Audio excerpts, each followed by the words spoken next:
Khilafah, sebuah institusi pemerintahan Islam yang berjalan sejak zaman para sahabat hingga tahun 1924. Ia merupakan sebuah simbol keagungan peradaban Islam selama hampir 1300 tahun. Setelah hampir seabad pasca keruntuhannya, kini ia kembali mencuat sebagai isu yang begitu hangat di tengah masyarakat. Belahan dunia timur dan barat membicarakannya, tak terkecuali di Indonesia.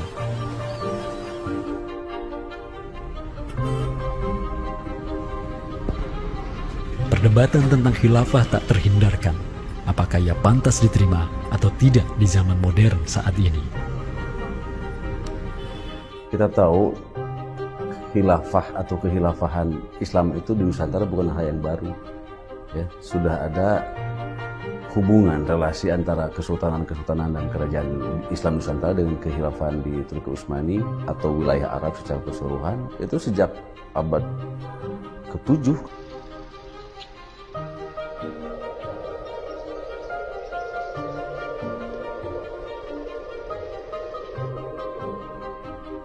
Sejarah khilafah yang panjang di pentas dunia telah memainkan debutnya di Nusantara.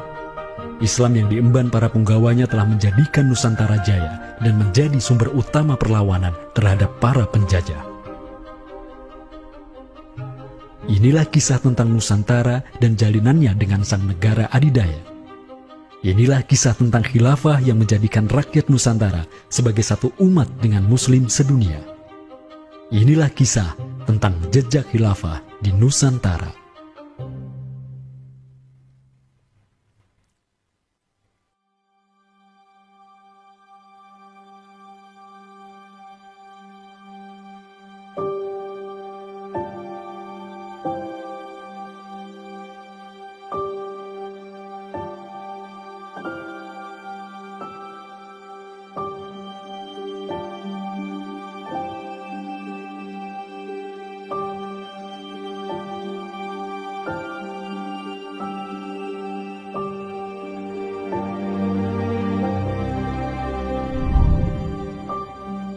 Senin, 12 Rabiul Awal tahun 11 Hijriah, bertepatan dengan tahun 632 Masehi. Seluruh langit dunia dirundung mendung. Semua orang di Madinah menundukkan wajahnya, kosong pandangan seraya bercucuran air mata. Di pagi itu, kabar duka menyeruak ke seluruh negeri. Rasulullah Sallallahu Alaihi Wasallam wafat. Pada saat Rasulullah SAW wafat, Abu Bakar itu berkhutbah. Abu Bakar mengatakan begini, Ya ayuhan nas, inna Muhammadan qad mata. Wala budda lihada dini man yakumu bihi. Kata Abu Bakar begitu. Wahai manusia, sesungguhnya Muhammad sudah wafat. Dan urusan agama ini harus ada yang mengurusnya. Setelah Abu Bakar menyampaikan demikian, para sahabat pun segera bersepakat untuk mencari dan memilih Khalifatur Rasulillah, seorang pengganti Nabi, untuk menjaga agama dan menjalankan urusan dunia. Mereka bahkan lebih menyegerakan urusan ini ketimbang menyegerakan pemakaman jasad Rasulullah SAW yang mulia, menandakan bahwa urusan kepemimpinan untuk kaum muslimin pasca wafatnya Nabi merupakan perkara yang amat mendesak. Karena itu Sayyidina Umar juga mengatakan, La islama illa bil jamaah, wala jama'atan illa bil imarah, wala imaratan illa bil ta'ah. Umar juga memahami sebagaimana yang dipahami oleh Abu Bakar. Islam ini tidak akan kuat kecuali dengan adanya jamaah, dengan adanya persatuan. Dan tidak mungkin umat ini bisa bersatu kecuali dengan adanya imarah, adanya khilafah, adanya kepemimpinan. Dan tidak mungkin adanya imarah kecuali dengan adanya ketaatan. Jadi para sahabat itu paham itu. Kemudian para sahabat itu juga menjalankan apa yang diperintahkan Nabi dalam hadis yang lain. Apa kata Rasulullah? Alaikum bisunnati. Kalian harus pegang teguh sunnahku. Wa sunnatil khulafa'ir rasyidin al-mahdiyyin min ba'di. Dan sunnah para khalifah rasyidin al-mahdiyyin min ba'di mendapatkan petunjuk setelahku. Kemudian Nabi mengatakan, Addu alaiha bin nawajidi. Kalian harus gigit sunnah itu dengan menggunakan gigi geram dan jangan dilepaskan. sunnah yang ditinggalkan oleh para khulafaur rasyidin itu apa? Pertanyaannya begitu. Jawabannya tidak lain adalah khilafah itu, sistem khilafah itu. Maka di Saqifah Bani Sa'idah bersepakatlah kaum muslimin untuk memilih Abu Bakar sebagai khalifah pertama untuk mengatur negara mereka yang disebut sebagai khilafah Islamiyah.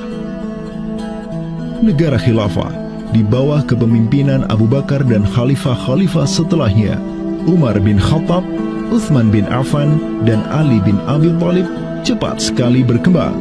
Mereka memperluas wilayah khilafah hingga mendobrak dua negara adidaya saat itu, Kekaisaran Persia dan Imperium Romawi.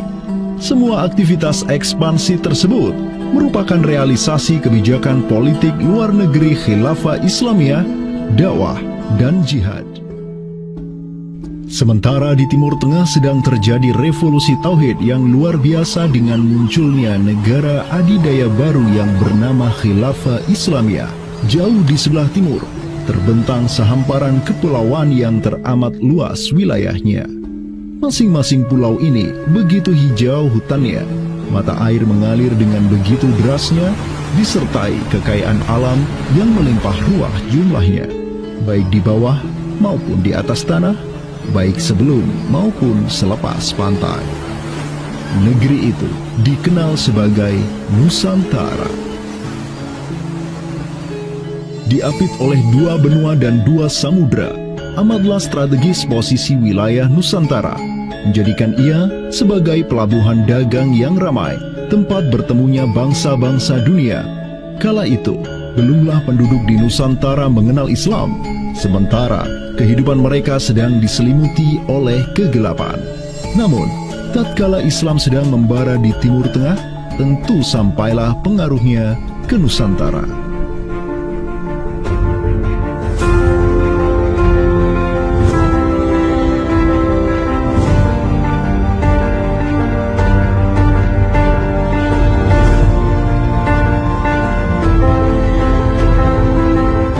Saya ingin mengutip apa yang pernah dinyatakan oleh Buya Hamka ya di dalam buku beliau dari Perbendaharaan Lama, termasuk juga buku beliau yang judulnya Sejarah Umat Islam, yang beliau menyatakan bahwa sesungguhnya teori yang kita tahu bahwa Islam masuk ke Nusantara itu berasal dari Gujarat pada abad ke-12 sampai 15 Masehi, itu sebetulnya tidaklah tepat sepenuhnya. Karena apa? Karena Buya Hamka memiliki pandangan ataupun penjelasan terkait dengan kapan sesungguhnya Islam masuk ke Nusantara, ke Indonesia. Beliau menyatakan bahwa Islam masuk ke Nusantara itu jauh sebelum teori Gujarat.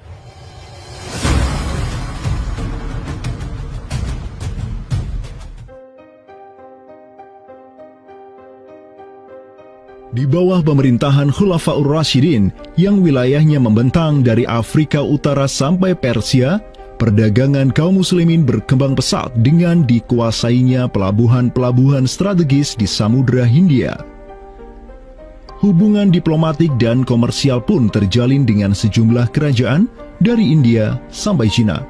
Sui Tang Xiu, sebuah kronik kuno dari dinasti Tang di Cina mencatat, telah datang serombongan utusan khilafah ke hadapan penguasa Cina di tahun 651 Masehi, di mana tahun tersebut merupakan masa Khalifah Utsman bin Affan.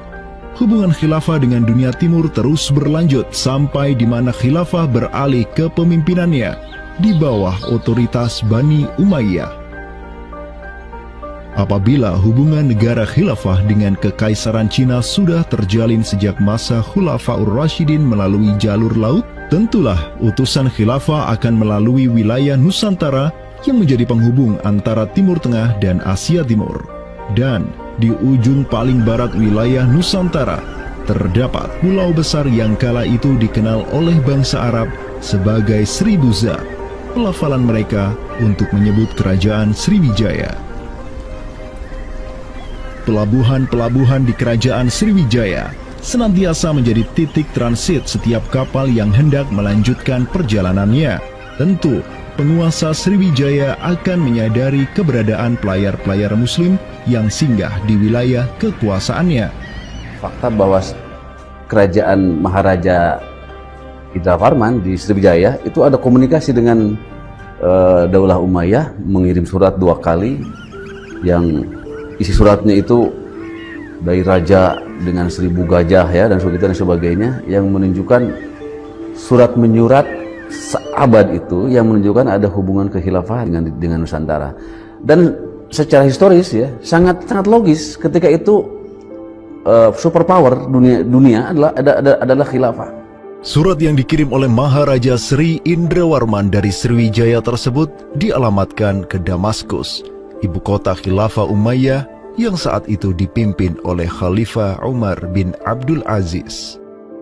Dalam surat itu disebutkan, min malikil amlak alladhi huwa ibnu alfi malik walladhi tahtahu bintu alfi malik walladhi fi marudatihi alfu filin walladhi lahu nahrani yumbitani al-auda wal-allawha wal-jawza wal-kafura alladhi yujadu rihuhu ala masirati 12 milan ila malikil arab alladhi la yushriku billahi syai'an.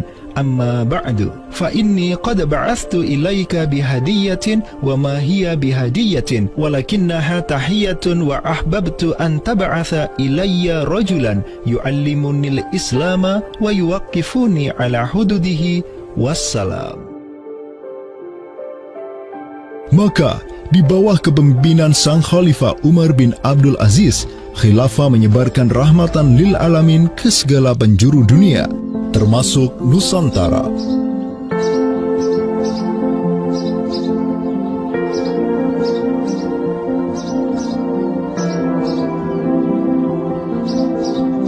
Seperti sekarang Amerika atau Eropa kan ada hubungan dengan semua negara karena dominasi politik, ekonomi mereka, budayaan dan sebagainya. Saat itu penguasa dunia atau superpower adalah dunia Islam, institusi politiknya khilafah, maka sangat logis kalau ada relasi dengan berbagai semua negara.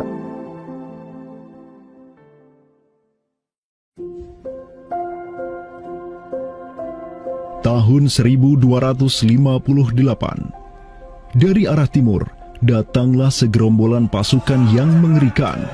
Tubuh mereka besar-besar bak raksasa, berkulit kuning dan begitu mahir berpanah dan mengendarai kuda. Inilah pasukan Mongol yang datang dari utara Cina.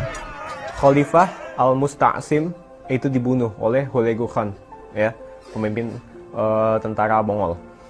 Kemudian pasca penaklukan Baghdad, itu Baghdad menjadi kota kosong, ya. Penduduknya dibantai, khalifah dibunuh, ya. Kotanya dibakar, perpustakaannya dihancurkan, wah pokoknya kacau sekali lah.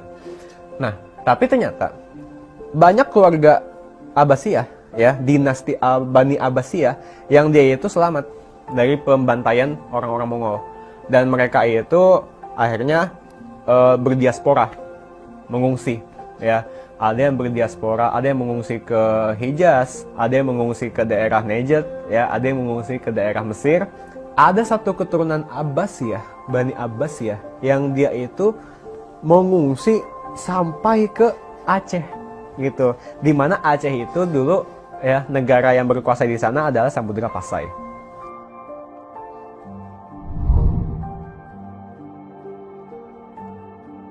Terdapat 3 orang Bani Abbasiyah yang diketahui dimakamkan di Aceh, yakni yang pertama Sodrul Akabir Abdullah bin Muhammad Al-Abbasi, keturunan Khalifah Al-Mustaunsir Bilah. Kedua, istrinya Siti Rahiman binti Malikul Mu'azzam, dan ketiga, anaknya Sodrul Akabir Yusuf bin Abdullah Al-Abbasi. Mereka bertiga dimakamkan di kompleks yang sama. Yang paling monumental, yang paling besar di sini kita lihat adalah seorang tokoh yang memiliki predikat As-Sadr Al-Kabir ataupun pengawal para pembesar yang derajatnya mungkin setingkat dengan Perdana Menteri. Beliau bernama Abdullah bin Muhammad bin Abdul Qadir bin Abdul Aziz bin Al-Mansur Abi Ja'far Al-Abbasi, yang mana genetika beliau yang daripada Al-Mansur ini sendiri yang merupakan kakek buyut daripada Abdullah ini adalah seorang khalifah dari Bani Abbasiyah. Bani Abbas ini yang terkubur di Aceh, ya Lok Sumawe ini, ayahnya ini ya Muhammad bin Abdul Qadir. Ternyata dia itu dicatat oleh Ibnu Battuta, ya. Dicatat oleh Ibnu Battuta dalam rihlahnya kitab Tuhfatun Nazar, ya. Nah, dia itu ayahnya Abdullah bin Muhammad Sodrul Akabir yang di Pasai itu menjadi gubernur, ya, menjadi gubernur di mana? Di daerah India, gitu. Dicatat oleh Ibnu Battuta, gitu, ya. Dan Ibnu Battuta mencatat sultan-sultan di India itu begitu hormat, ya, begitu taat, dan mereka itu memuliakan keturunan Khalifah Abbasiyah ini, ya, keturunan Khalifah Al-Mustansir Billah, begitu. Nah, ini mengindikasikan bahwasanya apa? Sultan-sultan India itu begitu memuliakan, dan mereka itu dalam satu riwayat lain juga membaiat Khalifah Abbasiyah yang ada di Mesir. Sementara sultan-sultan di India, ya, Kesultanan Islam di India itu punya hubungan erat dengan Samudra Pasai, begitu. Nah, di sini kita bisa menduga kuat bahwasanya Samudra Pasai itu juga berbaiat kepada Khalifah Abbasiyah. Samudra Pasai pada masa itu berbaiat kepada dinasti sebelum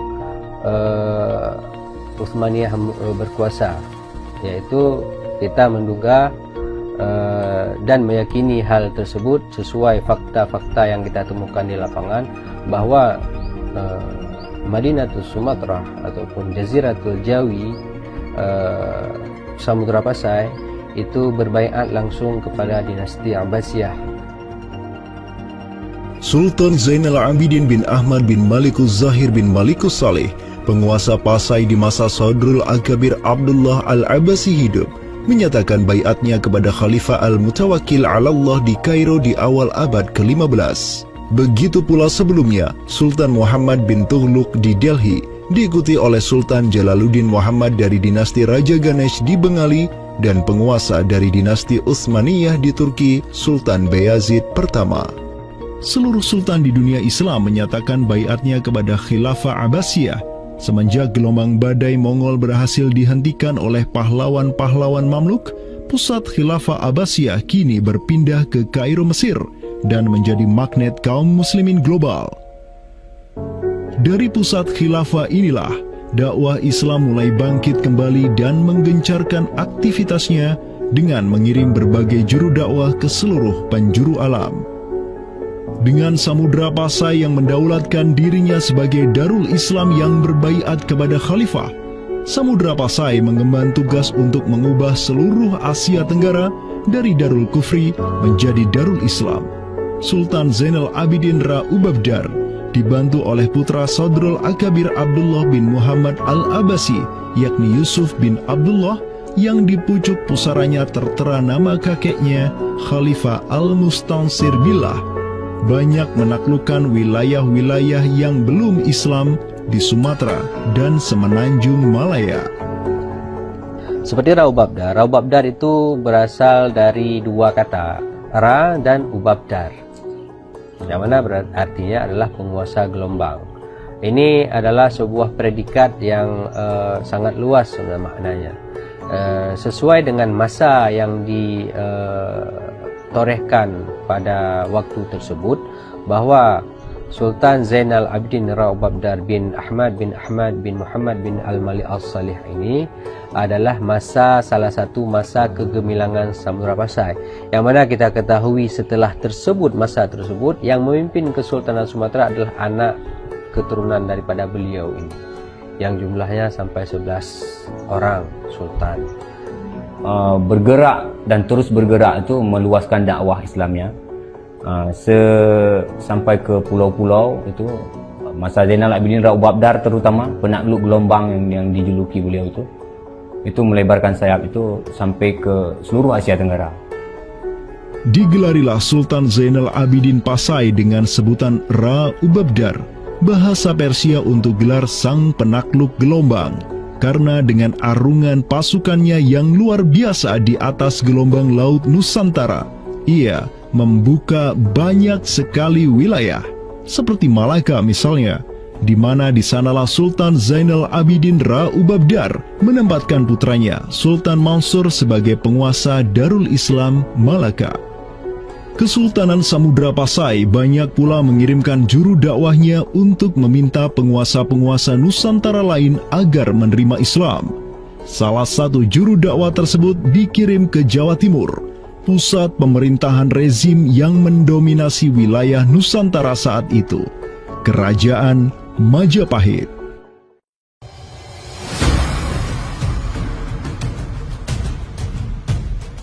Gresik, Jawa Timur. Di kota yang hanya berjarak 60 km dari Trowulan, ibu kota Kerajaan Majapahit, terbaring jasad mulia di atas pusara marmer yang begitu indah. Inilah kubur seseorang yang menginisiasi tegaknya Islam di tanah Jawa, Maulana Malik Ibrahim, yang kemudian dikenal sebagai Sunan Gresik. Malik Ibrahim adalah seorang yang berkedudukan tinggi di lingkaran kuasa Samudra Pasai, terlihat dari gelarnya yang bertajuk Umdatus Salatin wal Wuzara, pondasi para sultan dan wazir, di mana gelar tersebut adalah gelar untuk wakil Sultan Samudra Pasai, sebagaimana yang dicatat oleh Ibnu Battutah. Gelarnya yang lain seperti Burhanud Daulah Waddin, penerang negara dan agama, adalah gelar yang disematkan kepadanya selayaknya gelar-gelar yang diberikan Khilafah Abbasiyah kepada pejabat-pejabat penting daulah, sebuah gelar yang begitu politis sekaligus agamis.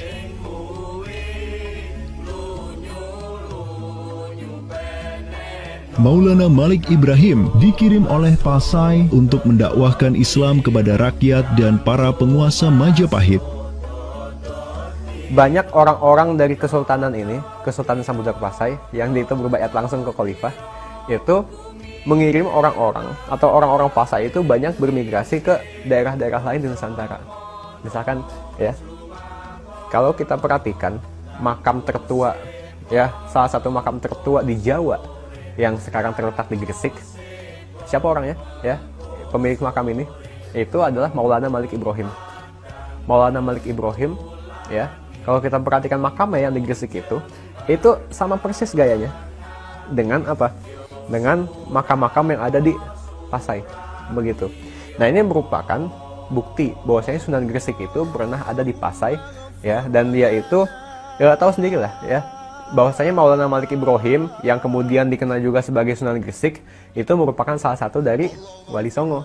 Bersama kakek, paman, keponakan, cucu cicit dan murid-murid pilihannya yang kemudian disebut Wali Songo, Maulana Malik Ibrahim berdakwah di Jawa dan menyebarkan Islam di kalangan penduduknya. Mereka mendapat sokongan penuh dari negara yang berkuasa di Samudra Pasai, kesultanan yang berbaiat kepada Khilafah Abbasiyah. Dakwah mereka terus berkembang, perlahan namun pasti, dan mulai melumat persendian kuasa Majapahit yang mulai keropos akibat kekacauan internal mereka sendiri.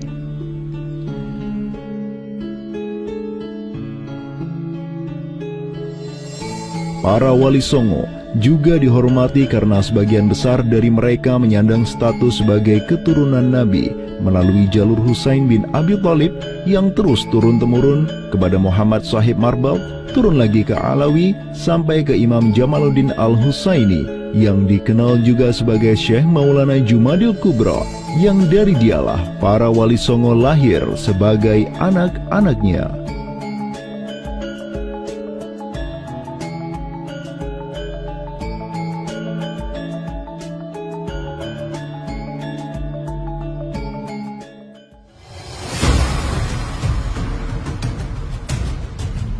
Bertolak dari Gresik, dakwah para wali menyebar ke kota-kota lainnya di Pulau Jawa, bahkan sampai keluar Jawa seperti Maluku, Ternate, Makassar, Kalimantan, dan sebagainya.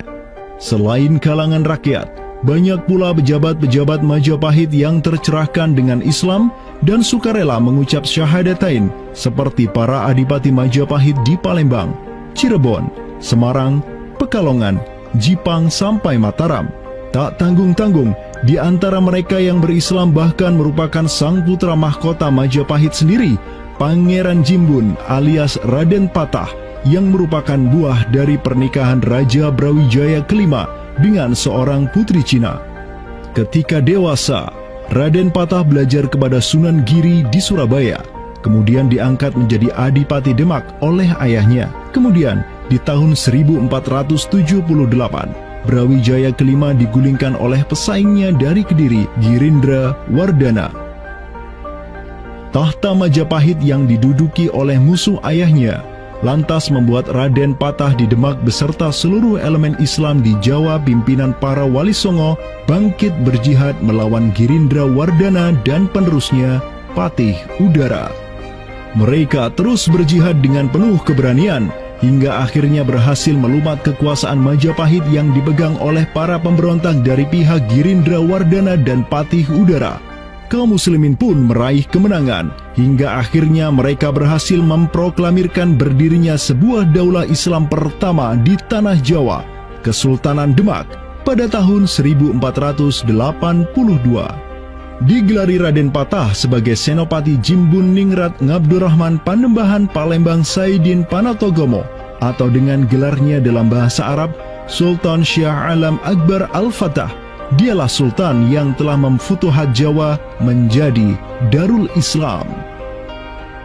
Dengan berdirinya Demak sebagai daulah Islam pertama yang berdaulat di tanah Jawa, bertambahlah kuat bargaining politik Islam di kawasan Nusantara bersama-sama dengan Kesultanan Samudra Pasai di Sumatera, Kesultanan Malaka di Semenanjung Malaya, Kesultanan Brunei di Borneo, Kesultanan Sulu di Filipina, begitu pula Sultan pertama di Ternate, Sultan Zainal Abidin, yang pernah menimba ilmu ke Jawa di bawah bimbingan Sunan Giri.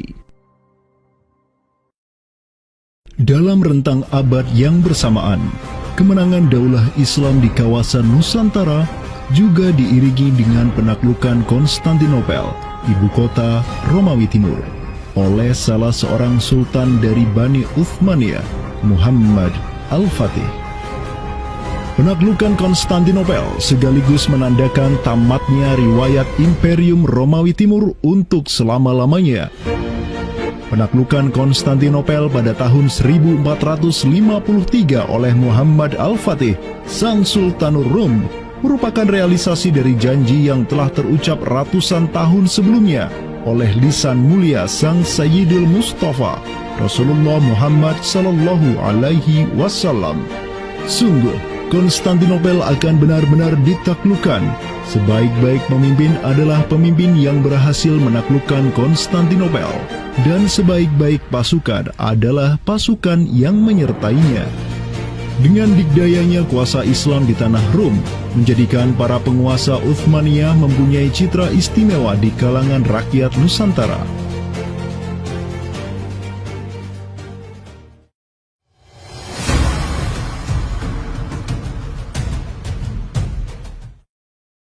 Namun demikian, dikala penaklukan demi penaklukan sedang digencarkan oleh tentara Islam mulai dari Rum sampai ke Nusantara, penaklukan yang sama juga digencarkan oleh tentara Kristen di ujung paling barat dunia Islam, Andalusia. Berbeda dengan penaklukan yang kaum muslimin lakukan di mana penduduk asli suatu tempat diberi toleransi yang luar biasa atas agama dan properti mereka, tentara Kristen Portugis dan Spanyol menaklukkan wilayah Islam di Andalusia yang saat itu sudah terpecah menjadi Reyes de Taifas atau Mulukhut Tawaif atau kerajaan-kerajaan yang saling tercerai-berai. 1492, kekuasaan Islam terakhir di Andalusia, Granada, berhasil ditaklukkan oleh suami istri yang menjadi penguasa Spanyol, Fernando de Aragon dan Isabella de Castilla. Penaklukan kembali wilayah Andalusia menjadi negara Kristen yang mereka sebut Reconquista telah menyebabkan populasi kaum muslimin di sana tersapu bersih, entah karena diusir, dimurtadkan, atau dibunuh. Selain Reconquista, kaum Kristen Spanyol dan Portugis juga mempunyai motif ekonomi untuk menjadikan diri mereka kaya, yakni dengan mencari jalur rempah di Samudra Hindia yang saat itu merupakan potensi sumber daya alam yang luar biasa. Program mereka untuk mencari rempah di Samudra Hindia mereka sebut sebagai Estado da India. Kita sering dengar dengan istilah 3G gitu kan. Glory, Gospel, dan Gold gitu kan. Jadi ya mereka ingin ekspansi, mereka ingin menyebarkan misi agama mereka, dan mereka juga ingin mencari gold. Goldnya sini adalah justru adalah rempah gitu kan. Begitulah betapa berharganya rempah pada saat itu, sampai 1 gram pala dihargai dengan 2 gram emas gitu kan. Paus Alexander ke-6, pemimpin kaum Kristen saat itu, begitu mendukung hasrat Portugis dan Spanyol untuk menjelajah dunia dan menyebarkan Kristen. Maka, berangkatlah gelombang penjelajah Portugis yang disertai pasukan dan senjata untuk menaklukkan dunia Islam di Samudra Hindia. Di bawah pimpinan Alfonso de Albuquerque, armada Portugis berhasil menaklukkan Goa di India pada tahun 1510. Dan setahun kemudian berhasil sampai ke Malaka, merebut pelabuhan strategis itu dari Sultan Mahmud Syah yang memerintah tempat tersebut. Dengan bercokolnya Portugis di Nusantara, dimulailah babak baru sejarah Islam di kawasan ini.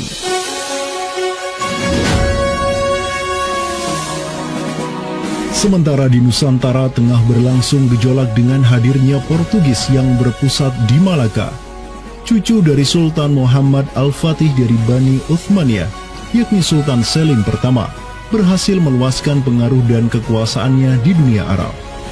Pada tahun 1517, beliau berhasil merebut Suriah, Mesir, dan Hijaz dari kepenguasaan kaum Mamluk.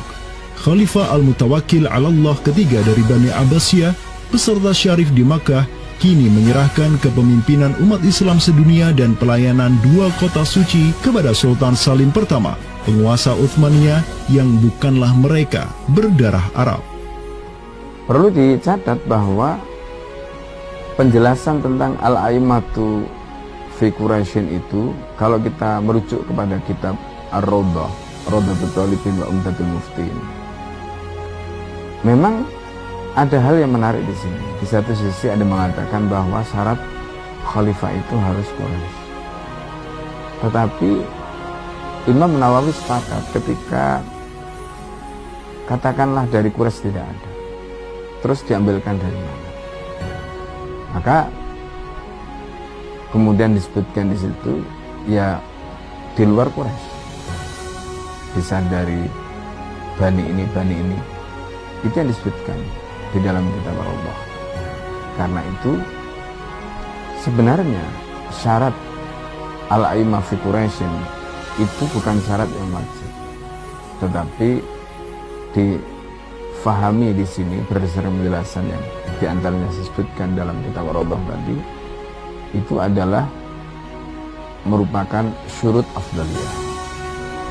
Maka semenjak tahun 1517, kepemimpinan khilafah beralih ke Bani Uthmaniyah. Selim pertama dan anak keturunannya kini didapuk sebagai Khalifatul Muslimin, Amirul Mukminin, Khadimul Haramain, Al-Ghazi fil Barraini wal Bahraini, Zilullah fil Alam, Padisyah wa Khilafat Penah. Wilayah Khilafah Uthmaniyah terus merangsek Eropa, dan merekalah yang menguasai Laut Mediterania dan juga Laut Merah. Adapun Portugis yang bercokol di Samudra Hindia mulai ketakutan karenanya. Karena dengan munculnya Khilafah Uthmaniyah sebagai negara Islam yang adidaya, solidaritas Muslim sedunia akan bangkit kembali karena memiliki perisai kuat di sisinya. Ini erat kaitannya dengan hubungan dengan negeri kita, karena keimanan yang kemudian merekatkan ya dengan semangat akidah Islamiyah, semangat ukhuwah Islamiyah, menjadikan umat Muslim yang ada di Timur Tengah dengan umat Muslim yang ada di Nusantara Indonesia itu terjalin hubungan yang sangat erat. Karena kita tahu bahwa ada ayat Allah Subhanahu wa ta'ala yang menyatakan innamal mu'minuna ikhwah. Sesungguhnya orang-orang beriman itu adalah saudara. Ketika ada saudara mukmin yang terzalimi, maka saudara mukmin yang lain itu punya kewajiban untuk membela. Demikian pula ketika muslimin Nusantara itu terzalimi dengan adanya penjajahan, dengan adanya imperialisme yang dilangsungkan oleh orang-orang kafir penjajah, baik itu oleh Portugis, Spanyol, Inggris, Prancis ataupun Belanda ya. Maka kemudian Muslim yang ada di Timur Tengah yang pada waktu itu masih memiliki kepemimpinan yang tunggal untuk seluruh dunia, yaitu khalifah, itu juga turut ya memperhatikan, turut mendukung, turut memperjuangkan pembebasan ataupun kemerdekaan bagi bangsa Muslim Nusantara. Kenapa? Ini semangat jihad di antara kaum Muslim yang dihubungkan dengan semangat keimanan atau akidah Islamiyah tadi. Kenapa? Yang namanya mukmin itu adalah kal jasadil wahid, ya, satu tubuh. Ketika bagian tubuh yang lain itu teraniaya, maka tubuh yang lain pun punya kewajiban untuk membelanya ataupun juga ikut merasakan penderitaan yang dialami oleh bagian tubuh kaum Muslim yang lain.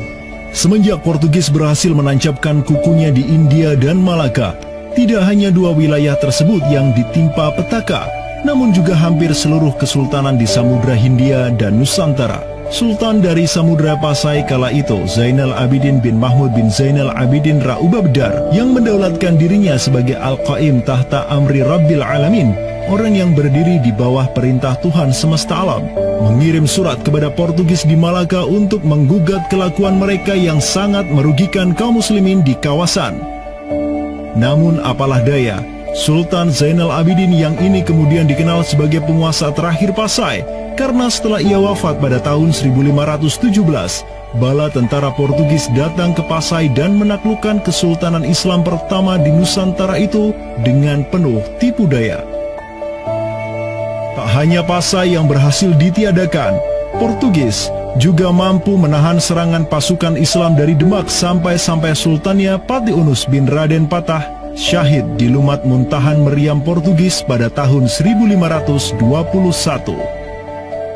Dengan diplomasinya yang culas, Portugis juga menjalin kerjasama dengan kerajaan Pajajaran di Jawa Barat pada tahun 1522. 2 tahun berikutnya, kota Blambangan, Panarukan dan Kediri yang masih menjadi basis kekuatan Hindu di Jawa menawarkan kerjasama dengan Portugis.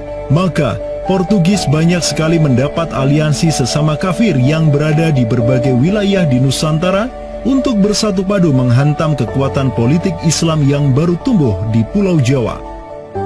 Bahkan di Maluku pun Portugis berhasil menancapkan kuasanya semenjak tahun 1536. Berkaca pada kelakuan Portugis yang memerangi umat Islam di Samudra Hindia dan Nusantara, Sultan Sulaiman Al-Qanuni, sang Khalifah Uthmaniyah yang berkuasa sejak tahun 1520, menyatakan peperangan terbuka kepada penguasa Portugis yang berkedudukan di Lisbon, Dom Sebastião. Telah dilaporkan kepada saya bahwa jamaah haji dan para pedagang muslim yang datang dari India melalui laut telah dianiaya. Jika engkau masih membangkang, maka dengan bantuan Allah yang Maha Agung, kami akan melakukan segala yang diperlukan untuk memulihkan ketertiban di negeri-negeri itu, dan tiada guna lagi bagi engkau untuk memprotesnya.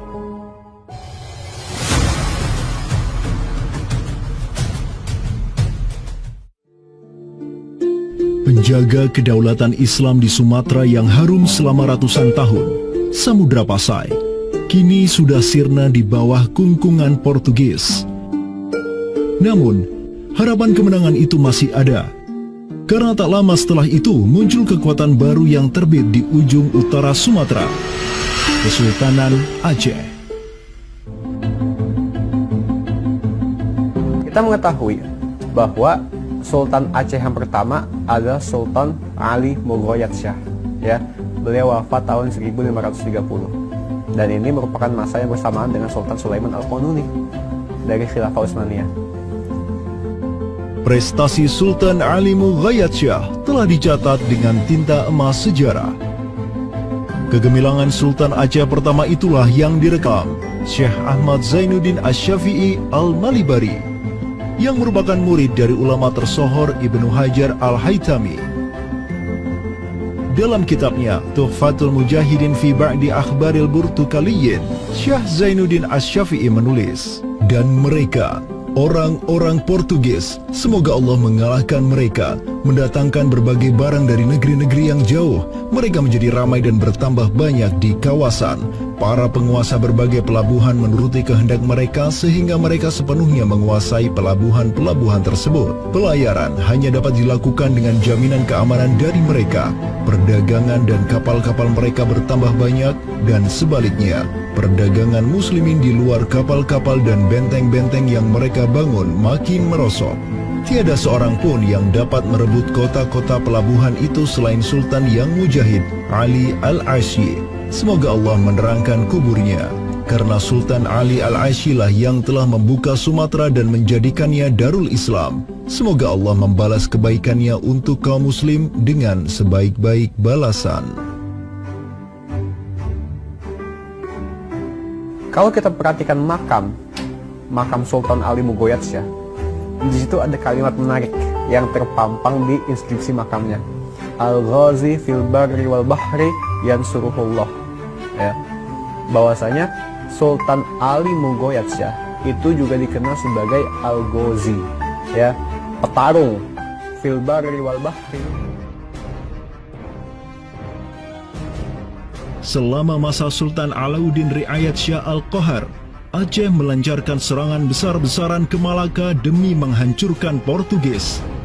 Serangan-serangan itu dilaksanakan pada tahun 1537, 1564, dan 1568. Pada serangan yang ketiga di tahun 1568, armada raksasa berkekuatan 15.000 Ghazi Aceh, 400 Janissaris dari Khilafah Uthmaniyah, dan 200 meriam monster karya para ahli senjata Uthmaniyah berangkat ke Malaka yang dikomando langsung oleh Sultan Alauddin Riayat Shah Al-Qahar. Portugis yang bercokol di Malaka benar-benar kewalahan dan hancur berantakan ketika diserang bertubi-tubi oleh pasukan Aceh.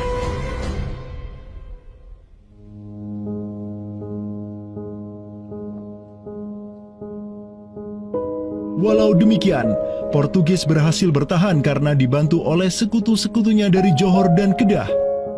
Banyak korban yang berjatuhan baik dari pihak Aceh maupun pihak Portugis. Begitu pula ada beberapa Janissaris Uthmaniyah yang turut gugur dalam jihadnya di kawasan Nusantara ini. Ada satu daerah di kawasan Bandar Aceh ini, Bandar Aceh Darussalam itu Kampung Bitai. Itu tempat para tentara-tentara Turki syahid, kemudian dimakamkan di Bitai.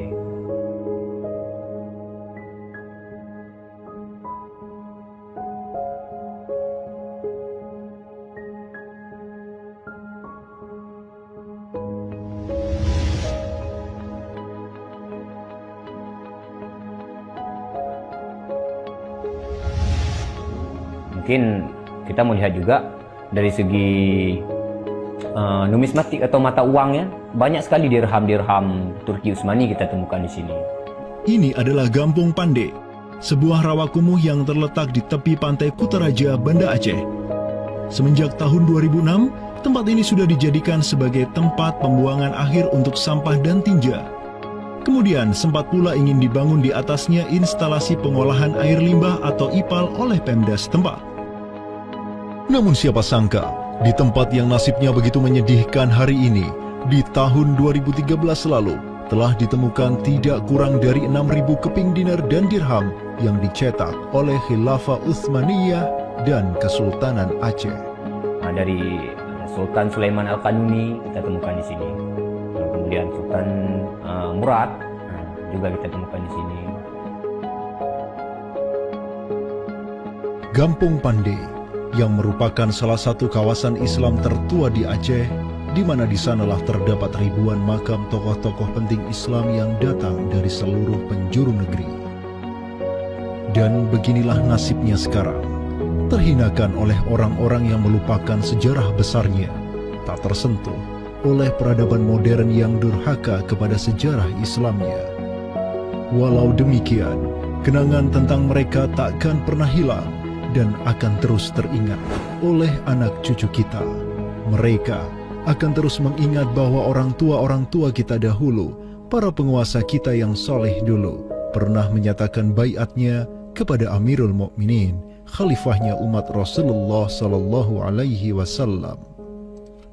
Inilah kubur orang yang dirahmati lagi diampuni. Dialah Al-Ghazi, sang petarung di jalan Tuhan semesta alam, penentang kaum kafir dan musyrikin, pecinta kaum fakir dan miskin, Sultan Alauddin Riayat Shah, naungan Allah di muka bumi, putra Sultan Ali Mughayat Shah. Semoga Allah menyiramkan rahmat ke atas pusaranya dan menjadikan surga tempat kediamannya.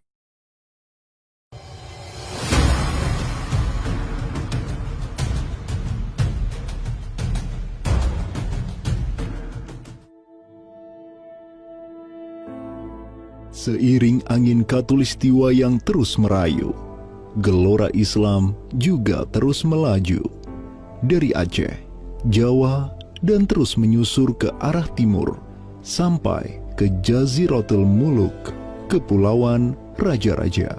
Di Maluku, yang juga dikenal sebagai Kepulauan Rempah-Rempah, ada begitu banyak raja yang berkuasa di masing-masing pulaunya.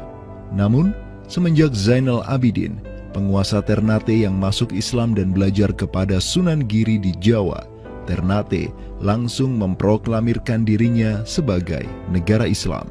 Langkah politis Sultan Ternate ini pun secara cepat diikuti oleh penguasa-penguasa lain di Maluku, sehingga negeri dengan ratusan pulau ini menjadi sebuah darul Islam.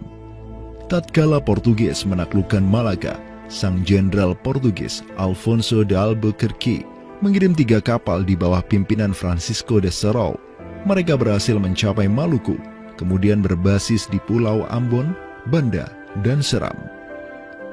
Saat itu, para penguasa Islam di Maluku terutama Ternate dan Tidore menyambut baik kedatangan Portugis. Namun seiring waktu berjalan, kemudahan fasilitas yang diberikan para penguasa Maluku membuat kaum Portugis lupa diri. Mereka secara masif memonopoli perdagangan rempah dan memurtadkan kaum muslim. Tatkala salah seorang penguasa Ternate, Sultan Hairun Jamil, mulai menggugat kelakuan lalim Portugis, Sultan Hairun pun dibunuh secara keji oleh gubernur Portugis di Maluku, Diego Lopes de Mesquita, pada Februari 1570. Pasca tragedi tersebut, tahta Kesultanan Ternate dipimpin Sultan Babullah Datuk Shah bin Hairun, seorang sultan yang segera menjadi ancaman mematikan bagi kedudukan Portugis di Maluku. Dengan pasukan laut raksasanya, Sultan Babullah menyerbu setiap benteng Portugis yang ada di Maluku. Segala kapal dan bala bantuan yang hendak dikirim untuk Portugis dari Goa dan Malaka diblokade oleh pasukan Babullah. Persenjataan kaum muslim Maluku pun cukup membuat Portugis gemetaran. Karena selain menggunakan panah, tombak, dan pedang, Sultan Babullah juga menggunakan meriam monster hasil buah tangan Janissaris Utsmaniyah. Sultan Babullah itu mempekerjakan sekitar 20 ahli militer dari Khilafah Utsmaniyah. Gitu. Nah, orang-orang Utsmaniyah ini ahli militer dan mereka itu ahli juga persenjataan. Pasukan-pasukan persenjataan itu diproduksi oleh orang-orang Utsmani ini dan mereka itu mengajarkan kepada orang-orang Maluku, pasukan Sultan Babullah, untuk membuat senjata. 20 orang Utsmaniyah ini merupakan sebuah tim ahli senjata yang menjadi bagian dari pasukan Khilafah Utsmaniyah yang dikirim Khalifah Selim kedua kepada Sultan Alauddin Riayat Shah Al-Qahar di Aceh. Dengan pengalaman yang mereka dapatkan setelah membantu Sultan Aceh berjihad melawan Portugis di Malaka, 20 Janissaris ini melanjutkan perjalanan mereka dari Aceh menuju Ternate. Peperangan dan pengepungan pasukan Babullah untuk menyerang Portugis yang bersembunyi di benteng-benteng mereka terus berjalan selama 5 tahun, dari tahun 1570 sampai tahun 1575. Akibat pengepungan tersebut, kaum Portugis amat menderita dengan kelaparan, sampai-sampai mereka memakan anjing, tikus, sampai cicak demi bertahan hidup. Hingga akhirnya pada 27 Desember 1575, Portugis mengibarkan bendera putih. Mereka pergi dari Maluku untuk selama-lamanya dengan rasa malu yang tiada terperi. Sultan Babullah yang terus berkuasa sampai tahun 1583 terus mengekspansi banyak wilayah di timur Nusantara untuk menjadi Darul Islam. Raja Makassar, Karaeng Bonto Langkasa, berhasil Babullah Islamkan sehingga Makassar menjadi Darul Islam. Begitu pula dengan Luwuk, Banggai, Mindanao, Nusa Tenggara, Aru, Halmahera, Jailolo, Bacan, hingga Papua. Semuanya tunduk kepada Sultan Babullah sehingga ia dijuluki sebagai penguasa 92 pulau. Dengan prestasi yang demikian luar biasa, tentu Babullah tidak berdiri sendiri. Ada ikatan solidaritas dengan sultan-sultan Aceh, Jawa, sampai Filipina. Ikatan sebagai satu umat. Ikatan dengan satu akidah Islam. Ikatan dengan satu semangat jihad. Dan ikatan dengan satu kepemimpinan. Karena seluruh sultan di Nusantara tunduk dan begitu hormat pada Khilafah Utsmaniyah.